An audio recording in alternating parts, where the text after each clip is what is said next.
West Bengal state university BA history major paper third semester exam question paper 2024 held in 2025। Group এ বিভাগ ক, নিম্নলিখিত যে কোনো 5টি প্রশ্নের উত্তর দাও। প্রতিটি উত্তর আনুমানিক 30 শব্দের মধ্যে রাখা বাঞ্ছনীয়। এ, কার্যাপন মুদ্রা বলতে কি বোঝায়? বি, কে এবং কবে অশোকের লিপির পাঠোদ্ধার করেছিলেন? সি, মেগাস্থিনিস কে ছিলেন? ডি, মিলিন্দ পনহ বলতে কি বোঝো?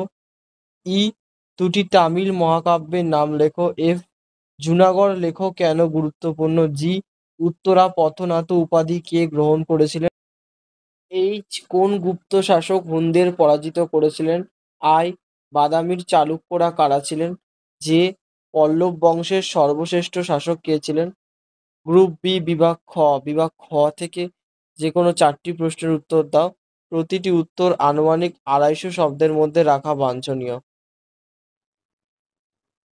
মৌর্য যুগের প্রাথমিক উপাদান হিসাবে মেগাস্থেনিসের ইন্ডিকার গুরুত্বের মূল্যায়ন করো। 3, অশোকের কলিঙ্গ যুদ্ধের তাৎপর্য বিষয়ে মন্তব্য করো। 4, মৌর্য পরবর্তী যুগে গিল্ডগুলির ক্রমবর্ধমান গুরুত্ব বিষয়ে আলোচনা করো। 5, মৌর্য পরবর্তী সময়কালে নারীদের অবস্থান সম্পর্কে আলোচনা করো। 6, কলিঙ্গরাজ খারবেলের কৃতিত্বের মূল্যায়ন করো। 7, গুপ্ত মুদ্রা ব্যবস্থা সম্পর্কে একটি সংক্ষিপ্ত টিকা লেখো। 8, গহপতি এবং শেট্টি কারা? 9, বৌদ্ধ ধর্মের বিস্তারে 4টি বৌদ্ধ সম্মেলনের কার্যাবলী আলোচনা করো।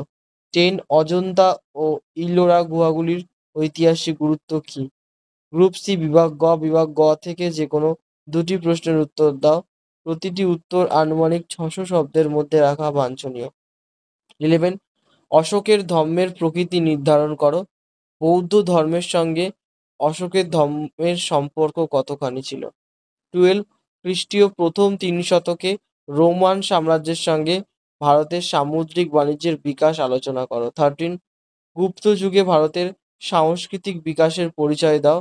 গুপ্ত যুগকে সুবর্ণ যুগ হিসাবে বর্ণনা করা কতদূর যুক্তিযুক্ত?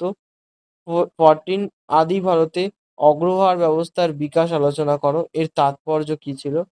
15, হর্ষবর্ধন সমগ্র উত্তর ভারতের অধীশ্বর এই দাবিটি বিচার করো।